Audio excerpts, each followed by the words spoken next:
abogados constitucionalistas, dos de ellos exdiputados, porque nos acompaña José Miguel Corrales, exlegislador, igual Alex Solís, también exdiputado, y Rubén Hernández, abogado también constitucionalista, los tres.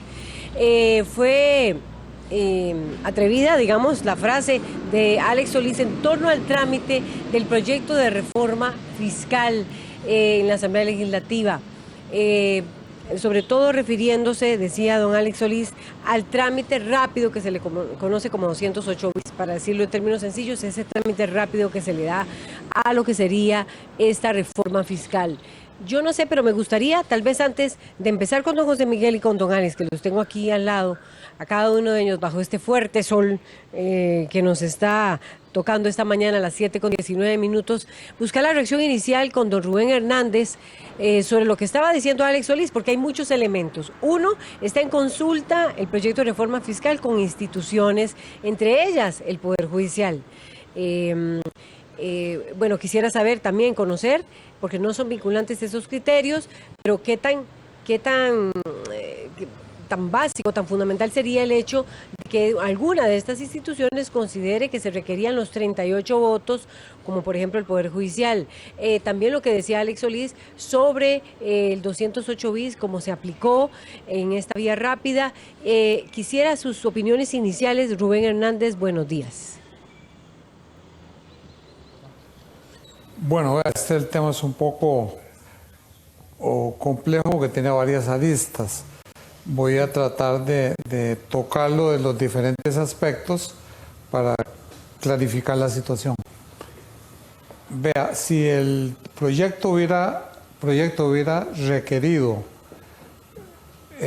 2/3 partes de los votos de la Asamblea para ser aprobado, en tal caso no hubiera podido ser tramitado por el artículo 208 bis, porque esta norma solo se refiere a los proyectos que requieren mayoría absoluta.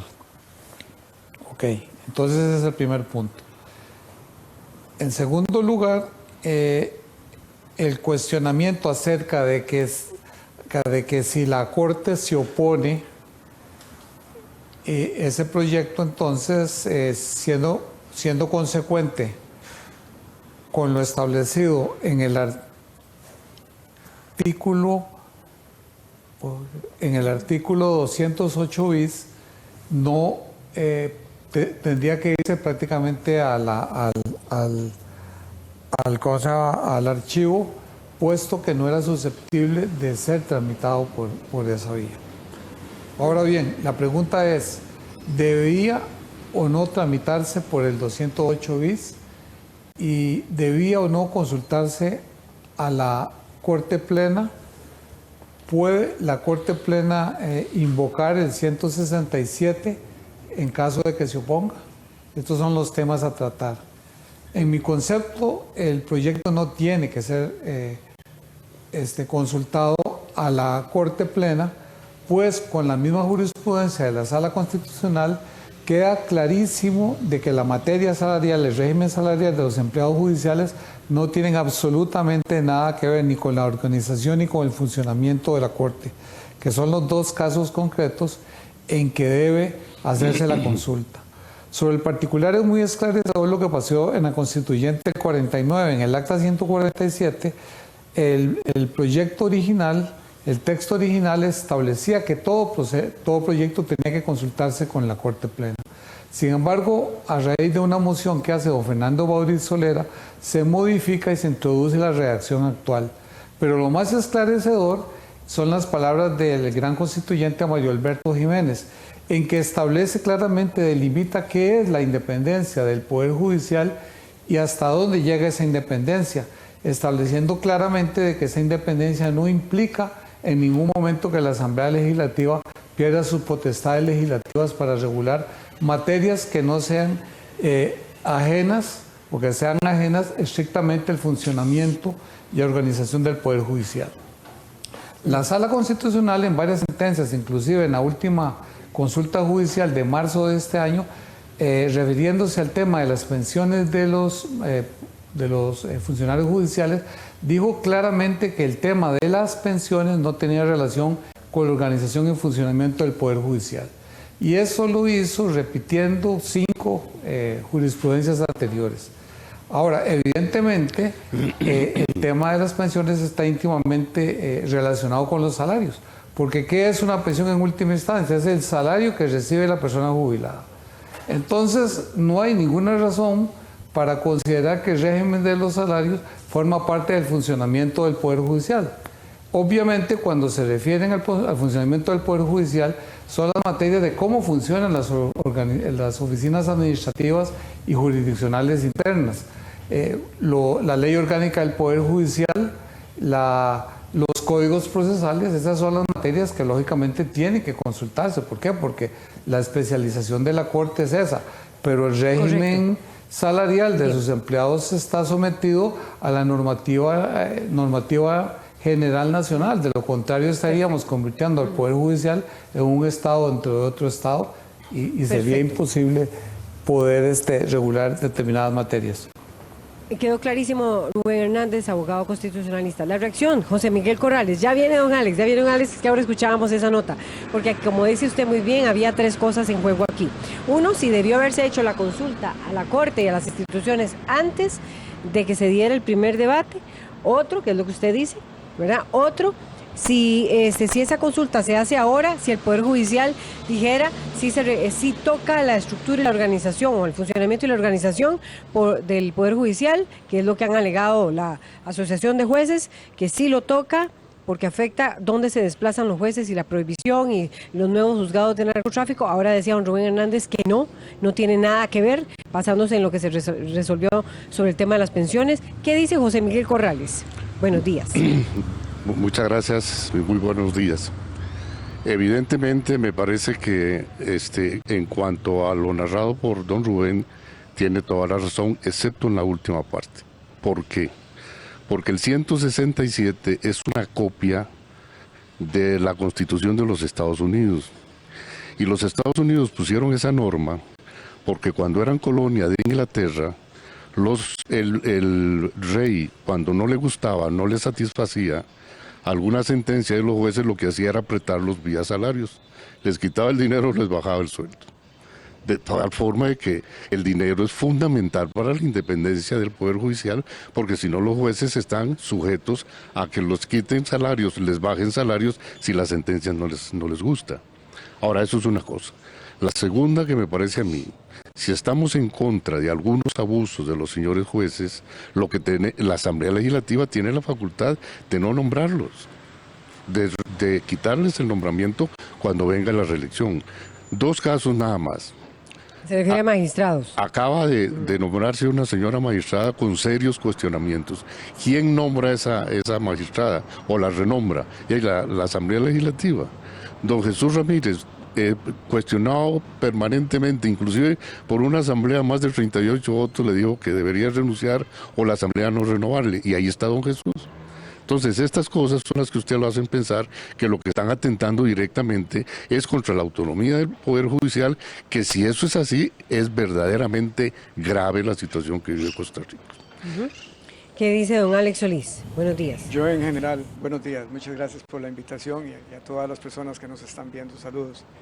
Yo en general coincido plenamente con lo expuesto por don Rubén Hernández. Me parece que la Asamblea Legislativa debía consultarle a la Corte, pero no porque... pero previamente. Previamente, sí, claro, si eso lo dice el reglamento. Pero la consulta no es porque se esté afectando el funcionamiento o la organización del Poder Judicial, sino simplemente por escuchar un criterio técnico y enriquecer el criterio de los diputados a la hora de elaborar el proyecto de reforma fiscal. Pero la consulta a la Corte, al Tribunal Supremo de Elecciones y a las demás instituciones, procesalmente hablando, en virtud del principio de economía procesal, había que hacerlo antes del primer debate. ¿Por qué? ¿Por qué hay que hacerlo? Bueno, las consultas es para que la Asamblea Legislativa tenga mejores criterios a la hora de elaborar un proyecto, pero la lógica es cuándo se está formando el proyecto. Una vez que se aprueba en primer debate, todas esas etapas se tienen por fenecidas, ya no tiene lógica. Imagínense lo que se va a presentar ahora. En caso de que la Asamblea ciertamente escuche un criterio de alguna de las tantísimas instituciones que están siendo consultadas y le parezca que es razonable incorporarlo al proyecto de reforma fiscal, van a tener que devolver el proyecto a comisión y sufrir las discusiones y volver a abrir el espacio para que los huelguistas se tiren a la calle, discutirlo en primer debate y volverlo a votar. Ahí es donde yo digo, esto es una chambonada procesalmente hablando, esto nunca se ha visto en Costa Rica hasta donde yo tengo antecedentes. Reitero, que se convoque o que se consulte a instituciones un proyecto después de que se ha votado en primer debate. Normalmente es intocable y ahí solo cabe, de acuerdo a la ley, la consulta a la Sala Constitucional cuando 10 diputados suscriban esa consulta. Rubén Hernández, ya vamos, José Miguel quería participar. Rubén Hernández. Vea, no, eso no es cierto. Vea, hay una jurisprudencia de la Sala Constitucional del 2014 a raíz de una consulta que se hizo después del primer debate a varias municipalidades. Y se presentó la consulta de constitucionalidad y se alejó ese vicio. La Sala Constitucional dijo que no había ningún vicio porque era potestad discrecional del presidente de la Asamblea determinar el momento en que se hiciera la publicación y las consultas, y que en todo caso eso no lesionaba ningún derecho, porque si perfectamente con las observaciones que hicieron las municipalidades la Asamblea consideraba de que eran muy fuertes, de que hacían inviable el proyecto, entonces en segundo debate tenían la posibilidad de rechazar el proyecto de ley y enviarlo al archivo, o en todo caso aplicar la norma reglamentaria que permite enviarlo por una sola vez a comisión para que les fueran introducidas las reformas pertinentes. De manera que ese no es un vicio del procedimiento, es decir, ya la sala lo santificó, por así decirlo, de manera que perfectamente eso ocurre. Ahora, que no era conveniente es otro tema.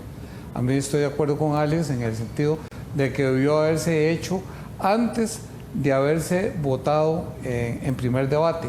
Sin embargo, el problema deriva de la resolución que rigió la tramitación de este proyecto de ley al amparo del 288 bis. En el punto 4 bis de esa reglamentación se dice únicamente que la consulta se debe hacer después de que se hubiera rendido el dictamen de la comisión, pero es muy vago. Entonces la misma asamblea, la presidenta de la asamblea ha interpretado de que tenía amplitud o tenía discrecionalidad para hacer la publicación y las consultas aún después de haberse votado en primer debate. Y repito, ya en el 2014 la sala dijo que eso era constitucional y reglamentariamente correcto. José Miguel Corrales, abogado constitucionalista. Gracias. ¿A quién le creemos? ¿Al reglamento de la Asamblea Legislativa o al criterio de la presidenta de la Asamblea Legislativa? El reglamento es el que dice con toda claridad que las consultas se hacen cuando está en comisión. Y no solamente es la lógica que señala don Alex, el derecho es lógica y efectivamente el derecho le está diciendo que esas consultas se hacen antes. Casi estamos como Pancho Villa, primero lo matamos y después averiguamos si era culpable o no, por Dios.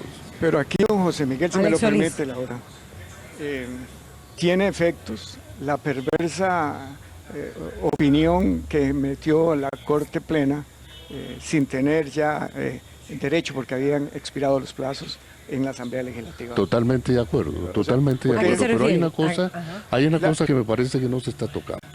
Ese proyecto que se acaba de aprobar es totalmente inconstitucional. ¿Por qué? Supongamos que la Asamblea tiene facultades para separarse del criterio de la Corte del Tribunal Supremo de Elecciones por 38 votos. Eso lo haría legal. Lo que no lo hace legal, 38 votos, es la no publicación del texto sustitutivo.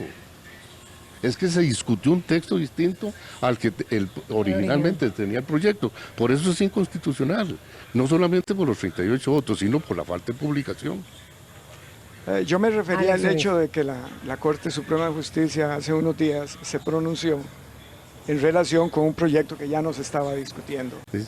Y yo he entendido que lo que está haciendo la Corte aquí, veladamente, de manera muy directa, es presionando a la Asamblea Legislativa.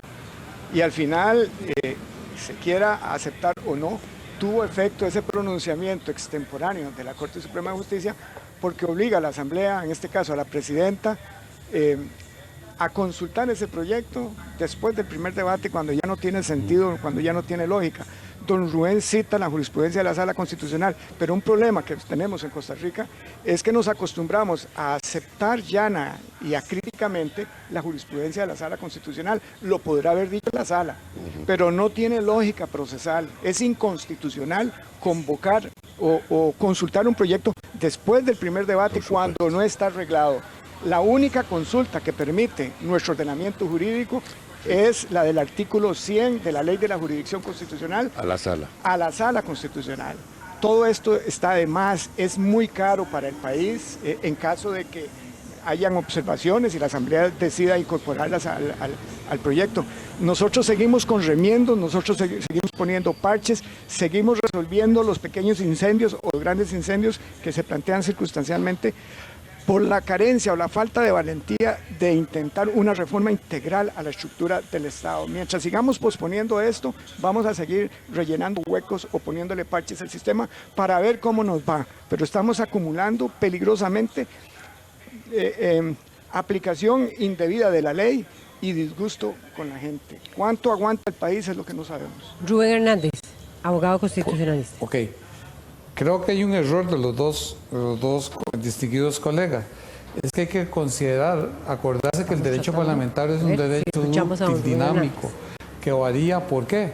Porque el derecho parlamentario lo que trata es de darle forma jurídica a los consensos políticos que se dan en el Parlamento, que es por definición el único órgano en que están representadas todas las fuerzas políticas del país.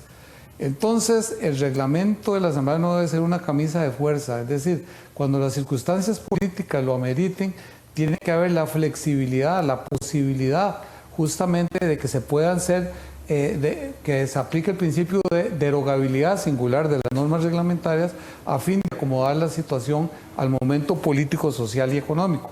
Y en este caso vean que la reglamentación específica de ese procedimiento fue la resolución tomada en virtud del 280 bis. Es decir, muchas de las disposiciones que están en esa resolución inclusive contrarían lo que establece el reglamento. Sin embargo, esa es la reglamentación específica. Y justamente la jurisprudencia de la Sala del 2014 va en el sentido correcto de admitir que las fuerzas políticas tienen una importancia vital dentro del procedimiento parlamentario y que mayorías de esas fuerzas políticas pueden modificar para el caso concreto esa reglamentación siempre y cuando no violen principios fundamentales como el principio democrático, el principio de enmienda, es decir, en la medida en que se respeten esos principios de nivel constitucional o disposiciones constitucionales expresas que amarran el procedimiento legislativo, en todas las demás situaciones tiene que haber una gran flexibilidad para que las fuerzas políticas puedan desaplicar para casos concretos el reglamento de la Asamblea a fin de lograr que esos consensos políticos en interno del órgano parlamentario tengan una expresión jurídica válida. Y me parece que la sentencia de la Sala del 2014 va en ese sentido. Y esta sentencia marca un hito porque la Sala durante mucho tiempo cometió o tendió a cometer el error de tratar de administrativizar el procedimiento parlamentario, sin entender que la esencia del procedimiento parlamentario es de naturaleza política y no administrativa, ni mucho menos judicial. A mí me parece que es muy básico, con todo respeto, lo que está haciendo don Rubén en relación al artículo 208 bis. Está incorporado en el reglamento y es válido aplicarlo. Pero no hay un parlamento en el mundo, ni hay un ordenamiento jurídico que admita o permita la derogatoria singular de las normas. Esto es una barbaridad, esto es una arbitrariedad. Yo estoy a favor de la reforma fiscal. Yo creo que no hay vicios sustanciales de inconstitucionalidad que más tarde justifiquen que la Sala anule el procedimiento. Lo que estoy diciendo es que es una barbaridad, es una champonada, va en contra del principio de la economía procesal el que se haya tomado la decisión de consultar un proyecto aprobado en primer debate a una serie de instituciones. Pero ni en Costa Rica ni en ninguna parte del mundo se admite la derogatoria singular de las leyes o del reglamento de la Asamblea Legislativa para casos concretos. Eso solo ocurre en países donde no hay tribunales constitucionales o justicia constitucionales que arbitre la juridicidad del procedimiento, como sucedía, don José Miguel, antes de la Sala, donde las fracciones mayoritarias decían Para eso teníamos mayoría.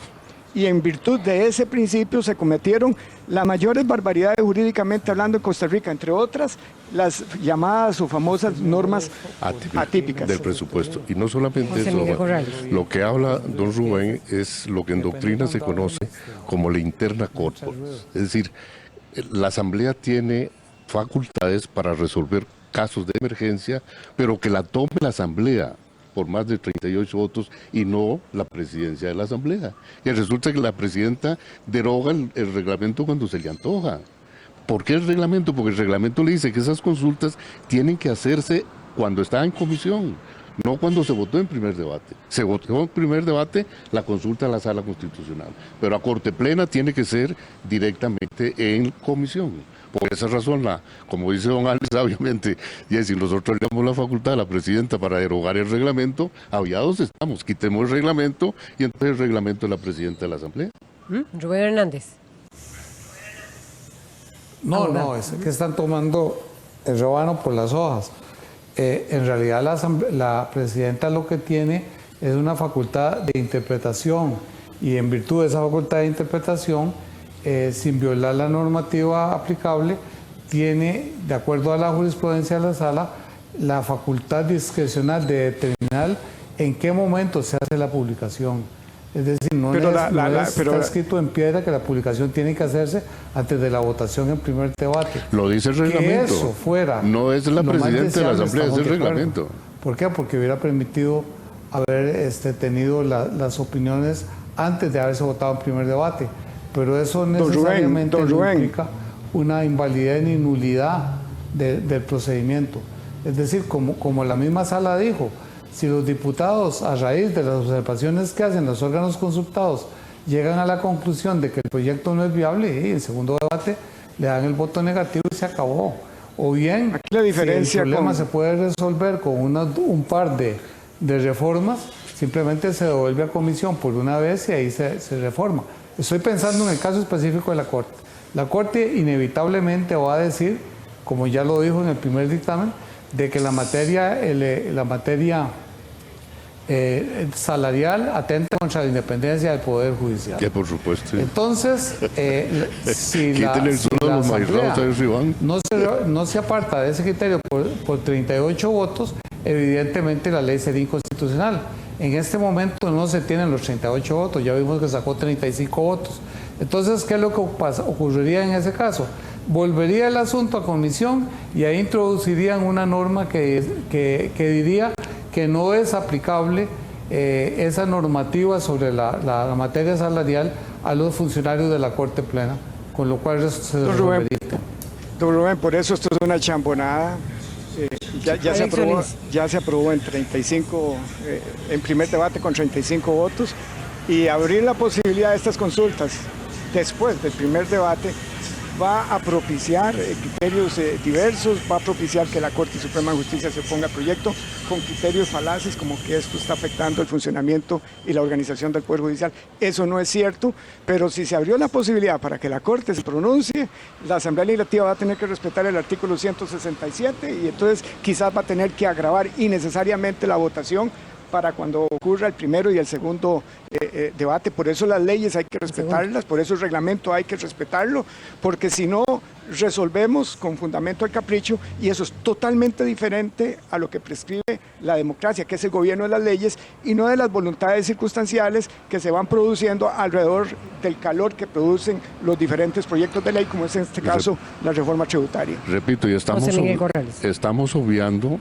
en mi concepto, una de las razones fundamentales, o la razón fundamental, porque por 38 votos esto no se puede arreglar, es la falta de publicación.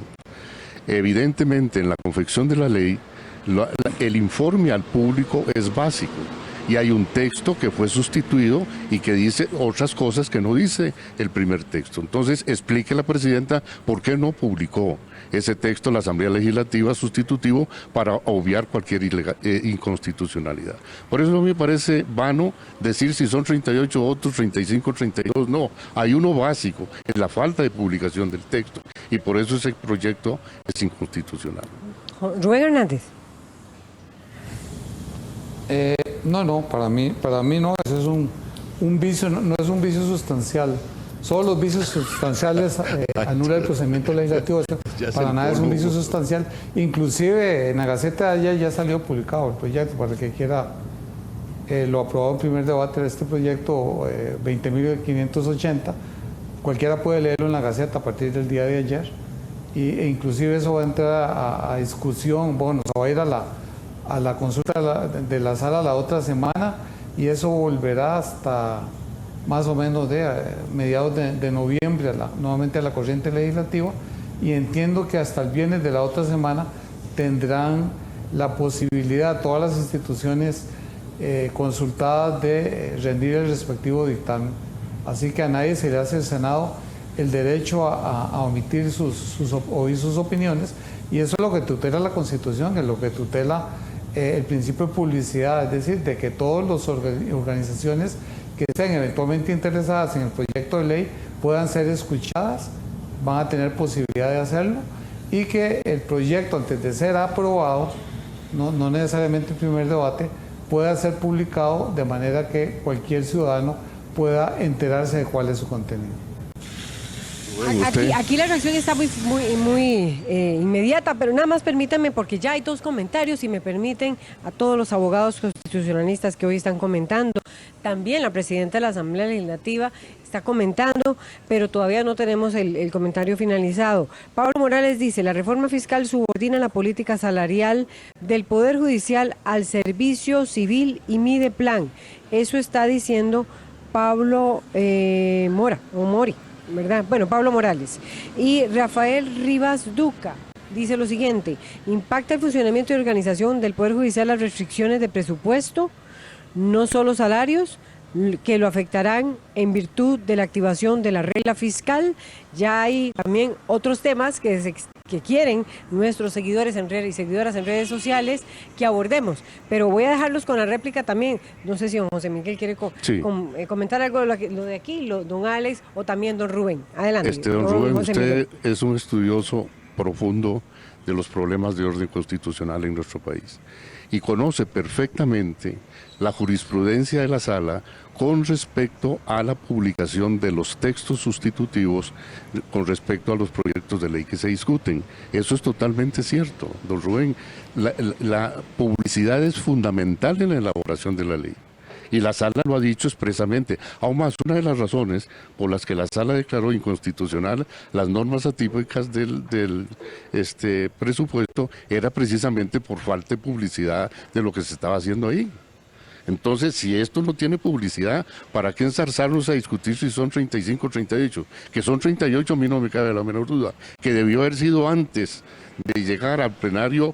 Eso tiene que ser consultado por reglamento, así lo dice expresamente en la comisión, no después del primer debate. Después del primer debate lo que se consulta es a la Sala Constitucional, no a Corte Plena. La presidenta de la Asamblea Legislativa está diciendo, Carolina Hidalgo, la diputada del Partido de Acción Ciudadana, dice: este proyecto se ha consultado 4 veces y lo está comunicando por vía WhatsApp. ¿Y para qué lo consultaron nuevamente? Entonces ahora, ¿para qué lo consultaron? Si ya está consultado 4 veces, señora presidenta, ¿por qué lo va a consultar si ya tiene 4 veces? 4 veces. Además lo está consultando antirreglamentariamente. Ya se había consultado, ya esas etapas habían precluido. Estábamos listos para ir al segundo debate. Estas consultas son antirreglamentarias, no están contenidas en el artículo 208 bis, es producto de una moción circunstancial. Esto es una locura, procesalmente hablando es extraordinariamente caro, es de tener el tiempo, es seguir con remiendos, es no tener la valentía y la entereza de aplicar el ordenamiento jurídico como es. Y si se dice que el reglamento es viejo y obsoleto, pues cambiémoslo. Y lo mismo tenemos que hacer con la Constitución política. Lo que pasa es que aquí, cuando hablamos de una asamblea constituyente o entrarle en serio a la solución de los problemas del país, salimos con las teorías del miedo y que no estamos preparados.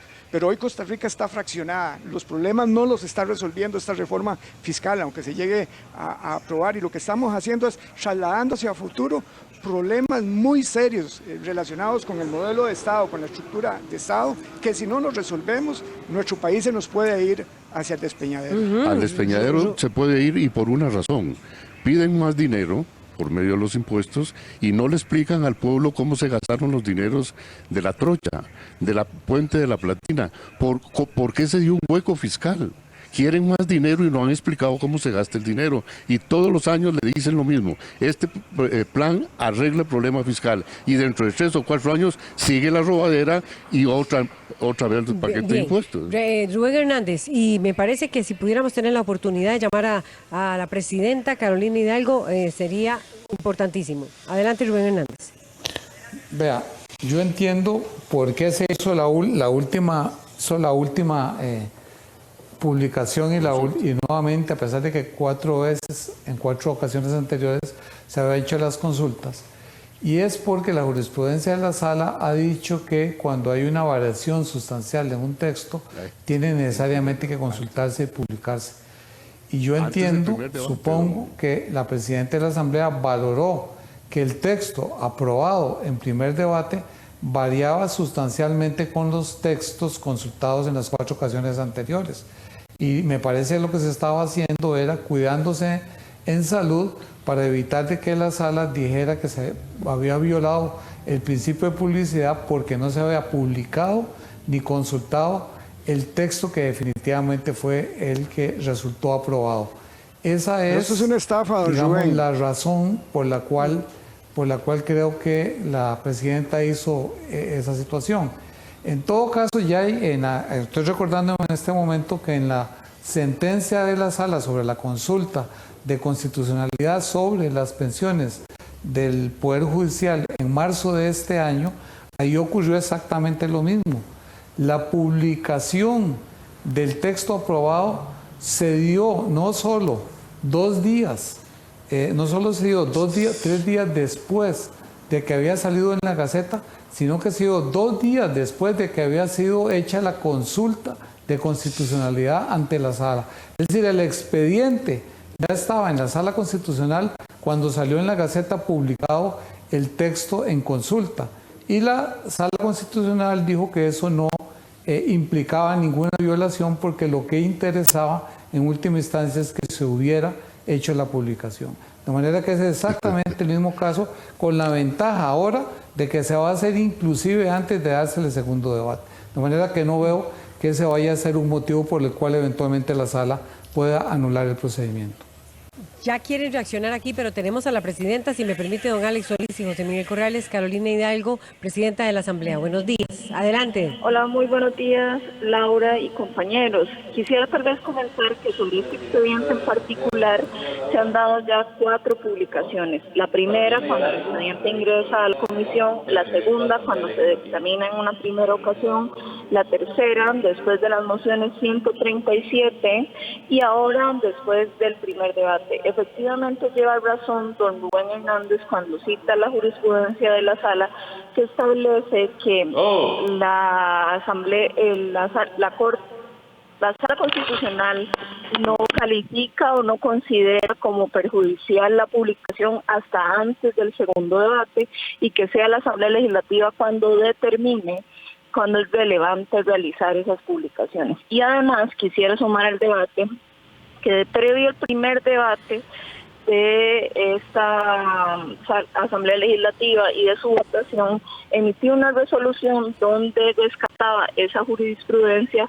Por supuesto, la resolución fue apelada, pero fue como resultado de esa apelación, fue avalada por 38 votos la interpretación que la presidencia realizó, con lo cual el requisito de publicación y consulta ha sido no solamente abordado, sino que además avalado nuevamente hasta antes de su primer debate por el Pleno. Me parecía que era importante hacer esas aclaraciones de cara a la discusión que ustedes están teniendo y lamento mucho las calificaciones peyorativas respecto a cómo se ha llevado el procedimiento de este expediente. Gracias, presidenta Carolina Hidalgo. ¿Reacciones? Muchas gracias, señora presidenta, Alex. doña Carolina. Desde el punto de vista del derecho parlamentario, la publicación no tiene por objeto cumplir una simple formalidad ante la opinión pública. Es un requisito sustancial para que los ciudadanos, cuando procedimentalmente es posible introducirle reformas a un proyecto de ley, se pronuncien. Aquí, por lo que escucho, de acuerdo al criterio de Rubén Hernández y por lo que usted señala, pareciera que la publicidad se ha reducido al cumplimiento de una simple formalidad, simplemente para decir, publicamos. Pero ese no es el propósito de la publicación. La publicación debe hacerse en el momento procesal oportuno para darle oportunidad a los ciudadanos, a los movimientos, a los grupos de presión, a las instituciones públicas para que se pronuncien, para que hagan observaciones. Y a partir de estos pronunciamientos y observaciones, los diputados, reitero, durante el procedimiento y el momento procesalmente oportuno, puedan incorporar esas observaciones al proyecto. De manera que la publicación no es una simple banalidad, no es simplemente cumplir un requisito de que publiqué y que ya cumplí. Por eso la publicación se debe hacer antes del primer debate y no ahora. Y ustedes citan la jurisprudencia de la Sala Constitucional, pues la Sala se equivoca. La Sala también ha aceptado en el pasado que el auxilio de cesantía puede estar fijado en 12, 15, hasta 20 meses, en contra de lo que ha establecido el Código de Trabajo. De manera que no podemos seguir consolidando vicios procedimentales, aunque sea la Sala quien lo diga. La Sala también eliminó una norma constitucional que prohibía la reelección presidencial. En fin, debemos ser críticos de lo que establece la Sala Constitucional, y la Asamblea Legislativa es un poder independiente que tiene una normativa que se regula en la Constitución Política y el reglamento para, de manera independiente, con la misma independencia que reclama el Poder Judicial, aplicar la ley para que al final de cuentas lo que sucede en la Asamblea Legislativa no sea el producto de los humores circunstanciales, sino de lo que establece el Estado de Derecho, que es un Estado que se rige por las leyes y no las voluntades de quienes circunstancialmente están en la cabeza de los distintos poderes y órganos públicos. Don José Miguel Corrales, y ya tengo que ir cerrando. Evidentemente, don Alex, otra vez, donde se hace la consulta es cuando está en comisión, ni siquiera cuando está en plenario, es en comisión para poder subsanar cualquier defecto que pudiera existir o bien acoger lo que los consultados o las personas que llegan y le dicen con toda claridad a la comisión. Segundo, con la señora presidenta, me parece que no hemos escuchado cuándo se publicó el texto sustitutivo del anterior que se estaba discutiendo, porque el anterior sí se publicó, pero el texto sustitutivo no se publicó, y lo que ha dicho reiteradamente la Sala es que cuando hay sustitución se tiene que publicar ese texto sustitutivo, y la señora presidenta no nos ha dicho cuándo se publicó. No sé si la presidenta está ahí, Carolina Hidalgo, ¿nos escucha? ¿La tenemos en línea todavía? ¿Puedo? No, ya no la tenemos en línea. Rubén Hernández, cerrando. Sí, el texto se publicó ayer. Vean la Gaceta de ayer se publicó el texto aprobado en primer debate. Ya lo digo, en la consulta de marzo de este año fue más grave el asunto, pues se publicó 2 días después de que la consulta ya estaba en la Sala. Y la Sala dijo que eso no era ningún vicio, porque se había hecho la publicación. Y en realidad lo importante es que se hiciera antes del segundo debate, porque siempre en el segundo debate, si alguna de las observaciones es pertinente, existe todavía procesalmente la posibilidad de reenviar el asunto a primer debate para que sean introducidas las reformas del caso. De manera que ahí queda salvaguardado el derecho de enmienda, el derecho de publicidad, y ahora que la Sala se equivoca, como todo tribunal, como todo ser humano, y también como todo ser humano, o como todo profesional, también se puede equivocar al dar opiniones técnicas. Así es que desde luego nadie es infalible, pero normalmente se considera que la Sala es el máximo intérprete de la Constitución, y mientras no cambie de criterio, su jurisprudencia es vinculante erga omnes para cualquier operador jurídico de acuerdo con el artículo 13 de la Ley de la Jurisdicción Constitucional.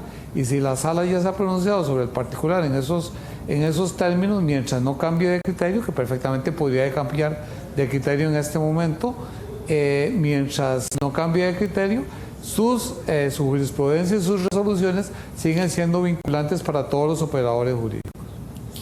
Muchas gracias a Rubén Hernández, a José Miguel Corrales y a Alex Solís, también a la presidenta del Congreso que participó vía telefónica, Carolina Hidalgo. Nos regresamos al estudio.